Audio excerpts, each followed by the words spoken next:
आणि सुरुवातीलाच एक महत्त्वाची घडामोड, मुंबई महापौरांना पुन्हा एकदा धमकीचा ईमेल आलाय। मुंबईच्या महापौर ऋतू तावडे यांच्या अधिकृत ईमेलवरती बॉम्बस्फोटाची धमकी देण्यात आली आहे। महापौर कार्यालय, मुंबई मेट्रो, शाळा आणि शेअर बाजार उडवण्याची ही धमकी पुन्हा एकदा दिली गेली आहे। 15 ऑगस्ट पूर्वी मुंबईमध्ये स्फोट घडवण्याचा दावा देखील यावेळी करण्यात आलाय। याचा आढावा घेतलाय आमच्या प्रतिनिधी जुईत जाधव यांनी।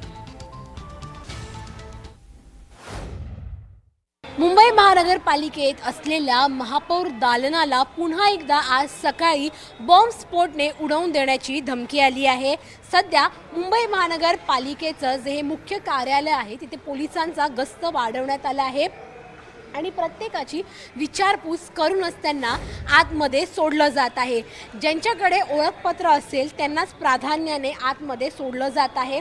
काही वेळापूर्वीच आपण जर इथे पाहिलं तर मग बॉम्ब शोधक व नाशक पथक देखील दाखल झालं होतं आणि त्यांनी देखील पूर्ण महानगरपालिकेची तपासणी केली आहे। इथे आपण पाहतोय महानगरपालिकेचे जे हे मुख्य द्वार आहे तिथे पोलिसांच्या देखील गाड्या येऊन थांबल्या आहेत आणि अधिकचा जो गस्त आहे तो इथे मुंबई महानगरपालिकेला आता घालण्यात आला आहे। त्यामुळे ही जी धमकी आहे ती दुसऱ्यांदा आली आहे महापौर कार्यालयाला। याआधी अशी धमकी आली होती, मात्र आता पोलीस अधिकचा तपास करत आहे की नेमकं ही धमकी कोणी दिली आणि कोणत्या उद्देशाने दिली यासाठी।